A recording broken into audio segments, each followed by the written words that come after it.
দীর্ঘ 7 বছর প্রবাস জীবন কাটিয়ে ছুটিতে দেশে আসার পর বাবা মা জোর করে ধরলেন আমি যেন একটা বিয়ে করি। মনে মনে ভাবলাম বয়সটা আর কম হলো না, বিয়েটা করেই ফেলি। তারপর বাবা মায়ের পছন্দের মেয়েকে দেখতে গেলাম, সাথে নিয়ে গেলাম খালাতো ভাই সুজনকে। সেখানে যাওয়ার পর মেয়ে দেখার আগেই মেয়ের বাবা বলতেছে, বাবা দুবাইতে তোমার রেস্টুরেন্টের ব্যবসা কেমন চলে? তখন আমি বললাম, আঙ্কেল দুবাইতে তো আমার কোনো রেস্টুরেন্টের ব্যবসা নেই, আমি বরং একটা রেস্টুরেন্টে চাকরি করি। দুবাইতে একটা রেস্টুরেন্ট থাকা অনেক ব্যয়বহুল, এত টাকা আমার নেই। তখন আঙ্কেল বলতেছে, কেন ঘটক না বললো দুবাইতে তোমার রেস্টুরেন্টের ব্যবসা? তখন আমি বললাম, হয়তো বা মিথ্যে বলেছে।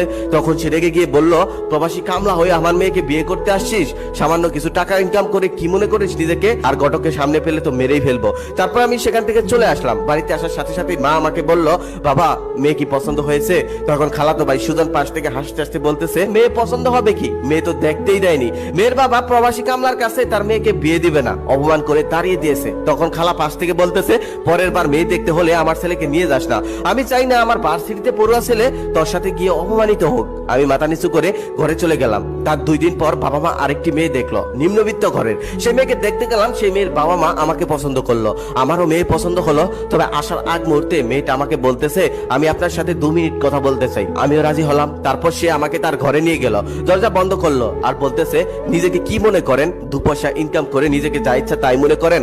আমি আপনাকে বিয়ে করব না। আপনার টাকা দেখে আমার বাবা মা গলে গেলেও আমি গলবো না। আপনি যদি আমাকে বিয়ে করেন, বিয়ের পরের দিন আমার বয়ফ্রেন্ডের হাত ধরে আমি পালিয়ে যাব। শুনেছি আপনি তো ইন্টারফেল, আর আপনি কি জানেন আমি কিসে পড়ি? তখন আমি বললাম না। তখন মেয়েটা বলল, আমি অনার্স প্রথম বর্ষের ছাত্রী। আপনাদের মতো প্রবাসী কামলাদের একটাই সমস্যা, আপনারা কিছু টাকা ইনকাম করে তারপর মধ্যবিত্ত ফ্যামিলি দেখে তাদের সুন্দরী মেয়েটাকে বিয়ে করে নেন। অর্পার মুখে এমন কথা শুনে আমার বিয়ে করার ইচ্ছেটাই মরে গেল। তারপর তাকে সরি বলে সেখান থেকে চলে আসলাম। বাসায় এসে দেখি মা, খালা আর খালাতো ভাই সবাই বসে আছে।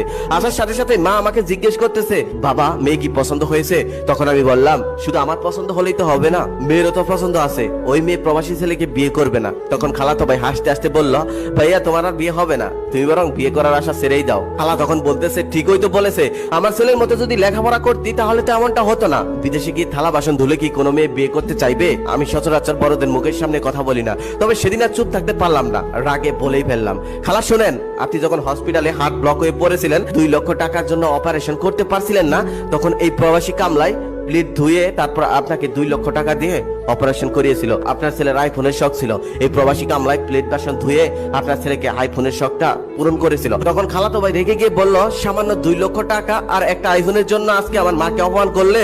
যখন আমি টাকা ইনকাম করব তখন এই 2 লক্ষ টাকার আইফোন তোমার মুখের উপর ছুঁড়ে ফেলবো। তখন আমি কথা না বাড়িয়ে ঘরে চলে গেলাম। তারপর আমি বাবাকে বললাম, দেখো আমি বরং এইবার বিয়ে না করি, আর কিছুদিন বিদেশ করে আসি, তারপর এসে একবারে না হয় বিয়ে করব।